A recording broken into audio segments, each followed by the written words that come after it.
I'm Paula Rizzo. Welcome to my little productivity pop. So good to see all of you. I have a really exciting mini training prepared for you. And then I would love to take any questions that you might have about productivity. And specifically, I'm talking today about how to clear clutter from your business. And this works for your life too. But I'm not talking about, cleaning up your desk, although that has a lot to do with the kind of focus that you can give your business and all of that. But I am talking about the things that you allow onto your to-do list, those things that hijack your to-do list and the things that you really want to get done in your business and your life and all of that. So I'm going to share some slides with you, a little bit of a training, and then I'll take some questions. So if you have any questions throughout the presentation, feel free to leave them below and I'll get to them at the end. So let me go ahead and share with you some of the stuff that I've got. So here is, actually, I'm going to do it like this because I think it'll be even nicer to see a bigger thing for you here. Let me see. All right, that's good. All right, so we're going to be talking about clearing clutter from your business. And just as a reminder for those of you who have not met me before, my name is Paula Rizzo. I'm an Emmy Award-winning television producer and the author of 2 books about productivity. One is called Listful Thinking, and the other one is called Listful Living. And both of them are all like my love letter to list making because I just love lists so much. And it all comes and stems from my work as a television producer, because without lists, I would not have been able to produce live television for as long as I have.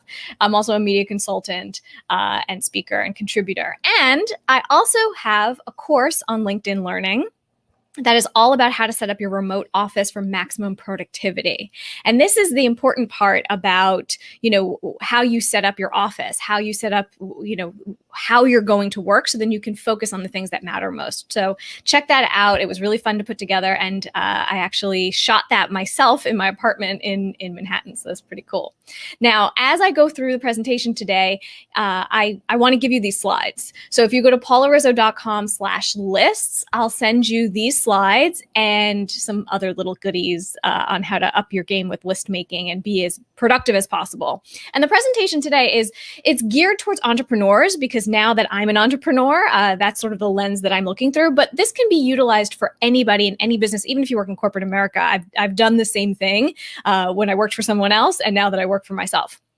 And this is a really important point that I make in a lot of my presentations, is that you become what you believe in. I love Oprah, but this is about mindset. Okay, so if you feel that your business is, suffering, or you're having issues with your business and it's just never going to come back around, then that's what's going to happen, right? I'm a very positive person and I believe in the power of positivity.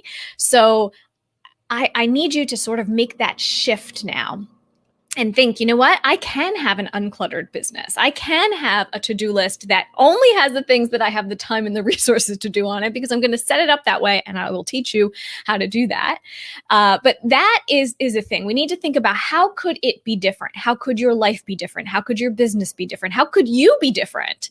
And a lot of the things that hold us back is ourselves. Guess what? Hate to tell you, but we're the ones that get in the way, because a lot of times we say, oh, this has to happen this way, or I have to do this, or do you really? So I'm going to push you a little bit today to question those things that you've been letting into your business and letting onto your to-do list, to say, does that really need to be there?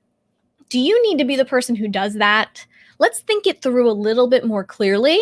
Just because it has been the way that you've been doing things doesn't mean that it has to be the way that you do things. Okay. So I'm going to push you a little bit.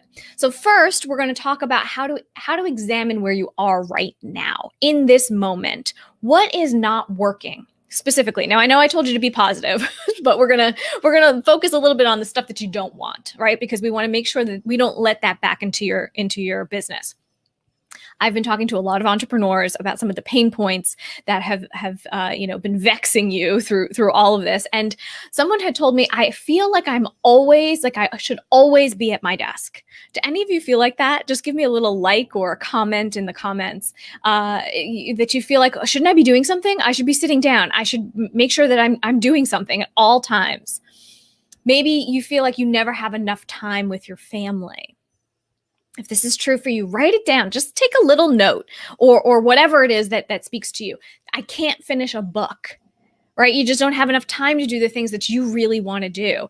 It's impossible, one woman told me, to take a day off or to take 2 days in a row is nearly impossible because there's just too much to do. Too many things get on her to-do list. Is it true for you? And what about email? I know it's a time suck. We need it. It's an amazing tool, but it really can bog us down. A lot of times I've heard my day is dictated by emails. If that's you, write that down. So we're examining right now what you're feeling. What is it that's happening that you're not getting out of your life? Because as an entrepreneur, you have a business, yes, but it's part of your life and it should sort of feed together so that you can live the life that you want to live with your business. And it's really important to zero in on your priorities. And I'm going to teach you a little way to do this that I found very, very helpful. Now, a while ago, right after my first book, Listful Thinking, came out, about a year after that, my appendix burst. And I've told this story many times before, but my appendix burst. And it is a very serious, serious thing. And thankfully, I'm okay. But it really set me back. I was in the hospital for 8-9 days. I was out of work for 6 weeks. It took, almost a year plus to recover fully. And after that, everything came off my to-do list. There was nothing that I could do. And I was working full-time as a TV producer. I couldn't do anything. So I had to stop doing, the book tour stuff. I had to stop doing the interviews, the podcasts. I had to stop working full-time. My priority in that moment was health. So every decision I made for anything in my life had to go through the lens of,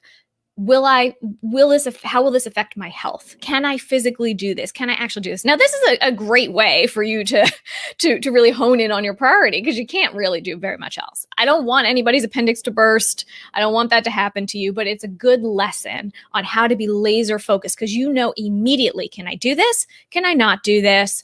This is a lens through which I look at. So that's what I want you to do today.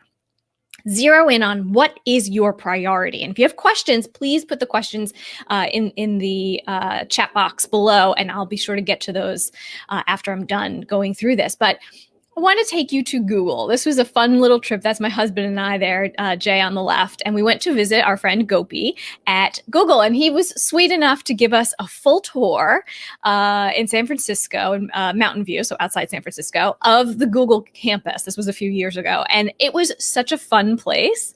Now, Gopi is super smart. And he wrote a book that is called The Internet to the Internet. Get it? The internet to the internet. It's all about how to live a conscious life, even with, having technology. So he says in the book, if you had only 1 hour, what would be the next one thing you would do with it that would maximize the quality of joy, presence, and life? If you only had 1 hour. Now, for me, at the time when I was healing from that, appendix burst, that 1 hour would probably be spent sleeping. I probably wanted a nap, honestly. And so if there was the difference between, should I do this one thing on my to-do list or should I nap? Napping was getting, precedent. So what I want you to do is to make a list of all your priorities right now. Just write them down off the top of your head. Like, what are the big priorities in your life? And this can be a lot of different things. It could be sleep, nutrition, exercise, meditation, love, finding a new job, any kind of stuff that's going on. Maybe there's a specific work project. And for entrepreneurs, it's important because we do so many different things and everything feels like a priority, right? But it's not. So what is the one big priority? What are the passions? What are the things that maybe it's networking. Maybe you can make a list. There can be more than one priority on this list. Okay. So I just want it to be a brain dump exercise where you just put everything down, get it down on paper. But now we're going to focus you. Okay. You can only pick one. That's it. It has to be this way because there can't be all these different priorities. And I realize sometimes there's different priorities for your work life and your home life or whatever it is. But when you set the intention and you write it down, and you say, okay, my intention, my priority right now is this one project, getting this one client, doing this, whatever it is. Focus that and write it down, put it on a sticky note, stick it next to your computer so that you can have that as a reference point and say, wait. I'm getting hijacked. I'm getting pulled away. There's so much other stuff and other clutter. I really shouldn't be focusing on that. I need to clear the clutter using the priority. Do you see how that works? So you really need to have that priority clear in your mind so that you can easily make decisions and you can easily say, hey, you know what? I would love to do that podcast with you. I'd love to be on it. But right now I'm focusing on, doing this training every week. And so I need to make sure that my time and energy and effort is focused on that, but I can do it at a different time. So you need to be able to really, really see it and use it. So it's creating that list of all the priorities, picking one, and now using it. So here's a couple ways to use it. So once we have that priority, let's say the priority is sleep. Let's say you have not been getting a lot of sleep lately. And so that way, anything that's going to interfere with your sleep schedule is not going to be a yes. It's going to be a no or not right now, right? So you have to first pause. And this is the same thing with your to-do list and your email. When you see things start to come in, it's our tendency to say, oh, let me just answer that real quick. Let me just get on that. Let me just say, and then you start doing it and you're down the rabbit hole and you're doing things that other people want you to do and not necessarily the things that you intended to do, right? Instead, take a page from a meditation book. I mean, don't roll your eyes or anything. I'm really into meditation now. I wasn't always, so I understand those of you rolling your eyes. The idea is to pause before you jump in, not just take action and do, pause. Stop yourself before you start doing something else on your to-do list or you do something someone else asked you to do. Pause. Check in with that priority that we set and say, is this aligned with my priority? And if it's not, it has to be a no, or it has to be a not right now. And the way that you do this is to have rules. Pre-thinking is a really, really important tool. Being able to prepare for how you will answer questions. I mean, as a media trainer, that's what I do all day, every day, is just throw questions at people and say, how would you answer this question? So that when the question comes to them, they know how they're going to answer it. It's the same thing here. We know what our priorities are in our business. And so when there are other things that come our way, we know immediately how we're going to protect our time and how we're going to set those boundaries and clear that clutter away. Because it might be exciting. It might be a fun opportunity for you to do at a different time. Right now, it's just clutter. So having rules, there's two ways that I like to look at this. If you're a Tim Ferriss fan, you may have heard this quote from him before, but when he makes decisions, he says, if it's not a hell yeah, it's a no. I have a love-hate relationship with Tim Ferriss. So, this sometimes resonates with me. And I realize that sometimes not everyone can just use this as a end-all be-all, right? So I like to look at the Marie Kondo version of this. And there I am with Marie Kondo in New York City. We were at the 92nd Street Y. I was so thrilled to meet her. She didn't speak any English, but she was adorable. And I loved her presentation through a translator. So she was signing my book there. And, but her thing is about sparking joy, right? So when you do get a request or something comes onto your to-do list, of course, there are things that you have to do. I understand. But there are other things that you say, does this spark joy? Is this something that, even though it's not one of my priorities, let's just say, that I'm so pumped, I'm so excited about, I so want to do, then it's a yes. But you have to take that gut hit. You have to really feel it. And that's what Marie says with your objects and with your things. You touch it, you hold it, and you see, how do I feel? Did I get really excited about it? Or could I care less about it? So maybe I'm just going to get rid of that sock. Right? So that is how I want you to be thinking about the things that are hijacking your to-do list, to be able to look tomorrow as things start coming into your inbox. But you first have to have the priority set. Okay, so that is the big homework assignment for you, is to pick your number one priority. So do the dump of all of the priorities and all the things in your life. Maybe you want to learn a language. Maybe you want to, I don't know, whatever it is. Write that all down. But then we need to zero in. What is the actual number one priority? Because that is the lens through which you're going to look. Tell me what it is in the comments. I would love to hear it. And again, if you go to paularizzo.com/lists, you will get the slides here, and you'll also get some little things about list making that will be able to up your game. I have a list making starter kit that I think will be really helpful. Garrett, how sweet. She says, "You're amazing," and with lots of M's. That's like a lot. That's a lot of M's there. I love that. Well, thank you, Garrett. I appreciate it. And I love spending time with you here. And if you have any questions, comments, put them in the comments below. And I'm going to, even after this is not live anymore during the replay, I will go through and answer as many of those as possible. So thank you for spending a little time with me. I hope this little exercise will help you. And I know that it will, because it's helped me so much to be able to stop myself and say, okay, what is a priority? Is this task aligned with that? And if not, all right, well, we're going to have to push it to another day, or we'll have to push it to another thing. And I have lots of tips and strategies on how to actually do that. But this is the most important part. Get the priority down, and then we can look through that lens. So leave me some comments, some questions. And Paul, thank you so much. He says, I must get your book. Thank you. I appreciate that, Paul. I hope you enjoy it. I have two, Listful Thinking and Listful Living. And Listful Living is a journal, so it's meant to be written in. And so it does take you sort of on a journey through your lists. Okay, so someone has a question here about, Diane is asking, do you stay with one priority until it's complete, or do you suggest tie boxing one priority and then moving on to the next priority?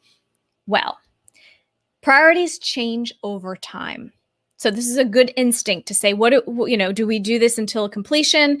They change, right? So sleep was my priority for a while until it wasn't, until I got a new priority. So, but in that time frame, I do think that it is a good check-in maybe at the beginning of every month and be able to say, okay, what is the priority for this week? What is the priority for this month that I'm going to be looking through this lens? It's just to kind of pull yourself out of the doing mode. Because you get sucked in, you start doing other things, and then off you go. But this is really like a grounding exercise so that okay, this is actually the priority for me. And it changes. It does change. It changes monthly, it changes weekly sometimes. But you have to remember that you should check in with yourself. Okay, so she means time boxing. I understand. Got it. Okay. Someone else is asking from LinkedIn. It feels great to have a productivity expert give us permission to prioritize and say pause or hold on to or other things instead of continuing to practice the non-productive default method of spending the day putting out fires. Yes. And that's the thing. It's not productive to continue to do things the way that you've been doing them. We have to pivot, especially entrepreneurs. We know how to do this. We do it all the time in our business. But you have to be able to align with your priorities and make sure that it feels good. Because you don't want to be like, oh, I'm doing this thing again and I really don't want to, and all of that. Now, Garrett has a question about how to politely set boundaries with people who are endlessly emailing you. Well-intended hijack asks. Very good. I like that. The hijack ask. Well, you have to have your priority set. Is this something, am I able to take on this task at this time? And sometimes if it's not part of your priority, but you're excited about the person or you really like them, it's going to be a yes. You'll say a yes, you'll figure it out, right? However, if this continues to happen, you do have to have some sort of boundaries. So I would say, like even with your schedule, I block out my schedule in a certain way so that I have, client meetings at specific times, or networking sessions at specific times. And if those times are booked, it's an automatic no, I can't do it this week. And I'm not going to fit it in because I know that if I fit it in, I'm going to be cranky and I won't be able to eat lunch. And, then my productivity goes down. So it's very much about protecting what works for you and creating that boundary around it. So to be able to politely say it, a lot of times you can just be plain. You don't have to give a reason. You really don't. I'm so sorry. I'm not able to do this. Period. The end. That's all. And then just move on. And I know it feels a little unnatural at times to do that, but it takes practice. And when you start doing it and you start to see, oh, okay, when I do say no to these things that I actually don't want to do and don't serve my priority, I get a lot more done. And I'm able to really not only boost my own productivity, but I feel better. I feel like I'm doing something of value versus, just doing what other people want me to do. So once you start to do it, you will find that it's much, much easier to be able to say no in a good way, in an okay way where you feel good about it. Because if I say no to this, I'm saying yes to something else that does align with me and does align with my priority. Well, these are great questions. Thank you so much for showing up. And if you have other questions, thank you. What you're saying makes sense. Thank you. Great. Wonderful. I'm so happy to hear it. If you have other questions, things pop up, or you want to tell me what your priority is, I would love to hear it in any of the comments below, because when you write something down, you're 33% more likely to do it. So if you go ahead and exclaim that this is your priority and you say, hey, this is what it is, you're holding yourself accountable. And you're also really, cementing it in your mind to say, this is it. So that's why I think if you pick the one priority, tell me in the comments, and also put on a sticky note and stick it next to your desk, stick it right next to your computer so you can look at it and remind yourself, oh yeah, this is what I'm supposed to be doing, not what everybody else wants me to do. All right. Well, it's been a blast. I hope to continue to talk to you in the comments below, and happy productivity to you. Bye-bye.